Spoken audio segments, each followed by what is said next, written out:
Allez, on est de retour dans 72 Sports sur LMTV Sarthe et on se trouve évidemment, vous l'avez reconnu, dans la magnifique salle d'Antares. Le match du MSB vient de se terminer.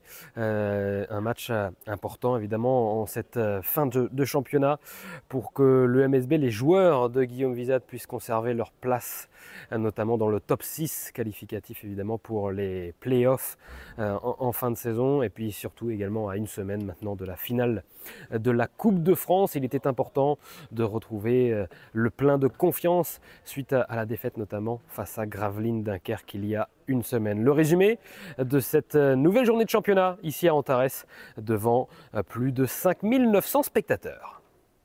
Le MSB commence très fort avec 4 tirs à 3 points consécutifs signés Trevor Hodgins et David Dileo. 12 points en 2 minutes 30 seulement, dominant au rebond, Le Mans mène 27-18 à la fin du premier quart. Dans le deuxième quart, Strasbourg va réagir et revenir à 2 points, mais le MSB peut compter sur son meneur Trevor Hodgins. Énorme shoot, 46-33 pour les Tangos à la pause. Les joueurs de Guillaume Wizat gèrent la deuxième période. En fin de match, Trae Buchanan va participer à la fête. Le MSB s'impose 90-70.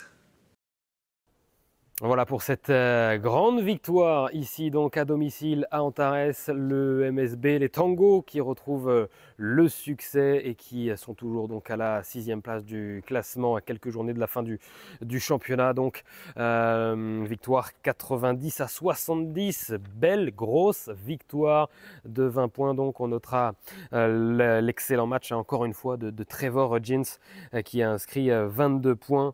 Tashon Thomas également a été important avec ses 10 points. David Dileo, un petit peu dans le même secteur que Trevor Hodgins, a lui aussi été primordial pour la victoire du MSB ce soir, avec notamment ses 12 points et notamment évidemment ce début de match en fanfare où le MSB a inscrit 4 tirs consécutifs à 3 points et a pris tout de suite le large, un écart qui sera irrattrapable pour Strasbourg. Et justement, il en a été question en conférence de presse après la rencontre. Quelques questions ont été posées donc à Guillaume Wizat. Je vous propose de l'écouter. Sur le début de match, on a été assez adroit pour lancer le match, ce qui fait que ça nous a peut-être donné un élan de confiance, du dynamisme. On finit bien la mi-temps, ce qui fait que ça fait un matelas de 13 points, notamment en étant un peu plus conquérant au rebond sur le deuxième quart-temps.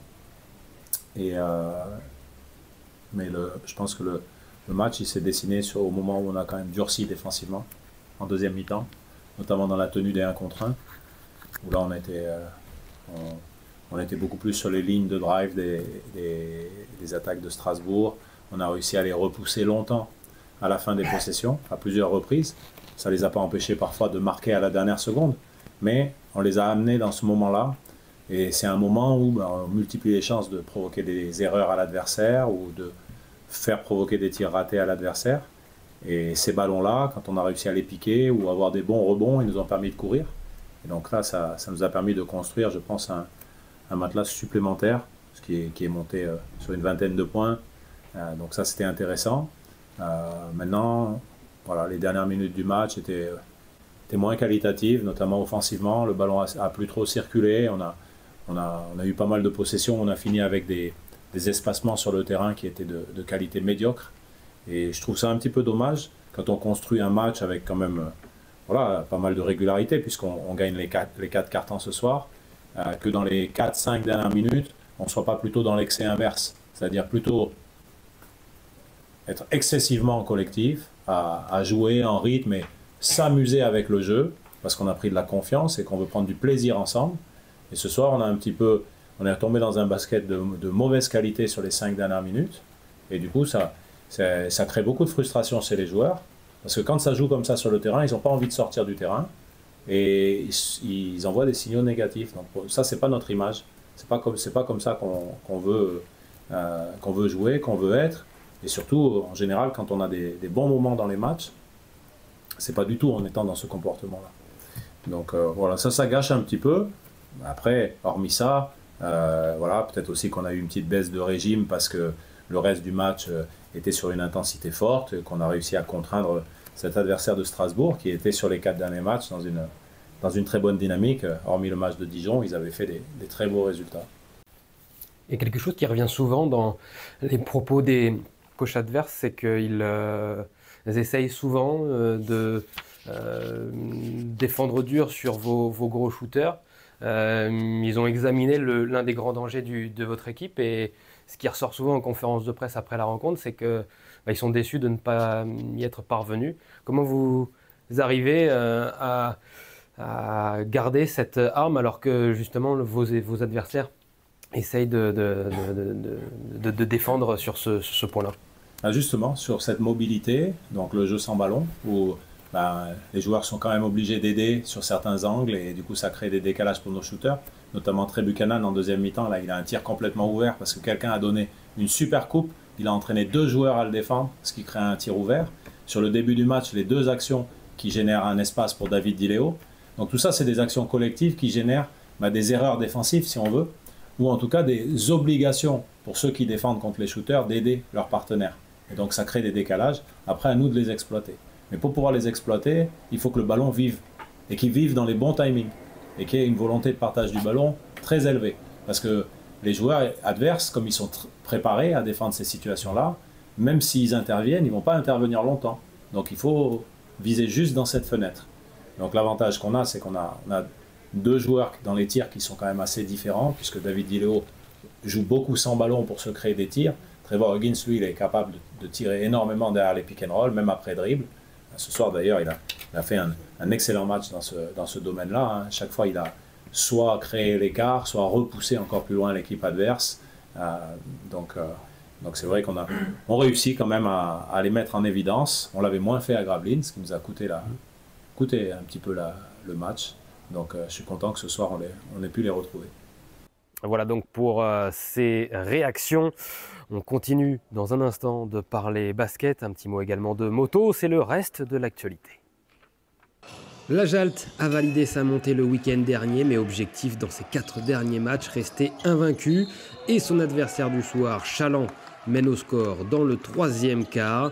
Il a donc fallu intensifier cette fin de match pour les Manceaux pour aller chercher une nouvelle victoire. Et à ce petit jeu-là, Alain Kofi a été très important en 2e période, notamment tout au long du match. Il a étincelé avec 23 points au total pour Alain Kofi, donc le numéro 24 de la Jalt. 61-61 donc dans le 4e et dernier quart-temps. On retrouve encore une fois Alain Kofi ici dans la raquette au duel. Et il a été fort dans ce secteur. Les Manceaux qui prennent un petit peu d'avance également grâce à Jérémy Leloup, le capitaine, important également dans cette rencontre avec ses 9 points et la victoire donc Mancel, avec à noter également l'excellente prestation de Moustapha Diop et ses 20 points. La Jalt qui a donc pu célébrer la montée en National 2 et elle est célébrée comme il se doit à domicile avec le public Manceau.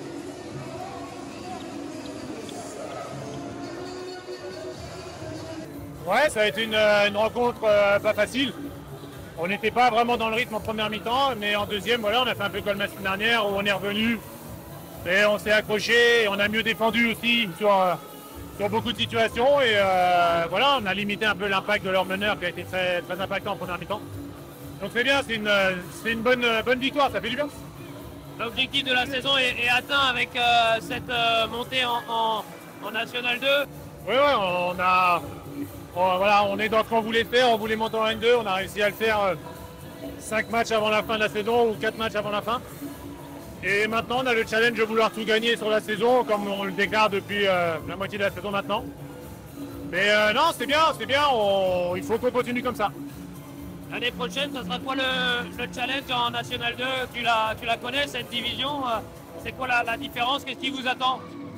On verra pour le challenge l'année prochaine, mais voilà, ça va être un niveau au-dessus, donc on va peut-être un peu moins rencontrer des centres de formation de Pôle Espoir comme la Pro B ou des choses comme ça, donc ça va être un peu plus haut au niveau en termes de niveau.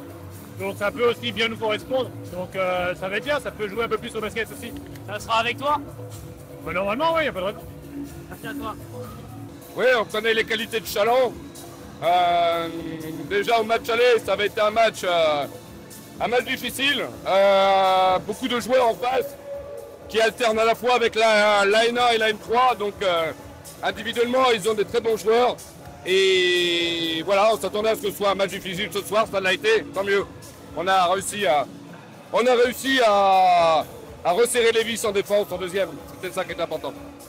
Une soirée aussi pour fêter la montée en National 2. C'était l'objectif en début de saison. Vous avez réussi l'objectif, j'imagine qu'il y a de la satisfaction. Bien sûr, c'était l'objectif cette année. Et ouais, on y a mis la manière en plus parce que on a été capable d'enchaîner quasiment 22 victoires de suite. Donc ouais, on est très satisfait, c'est bien. Et en plus, on l'a fait la semaine dernière, on était à l'extérieur, donc voilà, c'est satisfaisant de pouvoir le fêter devant le public et d'avoir la victoire en plus, quoi. Donc c'est bien. Ce week-end, le circuit Bugatti du Mans accueillait la 48e édition des mythiques 24 heures moto, une course marquée par des conditions météo capricieuses et de nombreuses chutes. Parti depuis la pole position, la Yamaha numéro 7 a su tirer son épingle du jeu et s'impose au terme d'une épreuve éprouvante devant la Kawasaki numéro 11 et la BMW numéro 6. La déception en revanche pour la Suzuki numéro 1 du Yoshimura, certes motule, tenante du titre. Malgré de grandes ambitions, l'équipe sartoise a vu ses espoirs de doubler s'envoler après plusieurs chutes successives.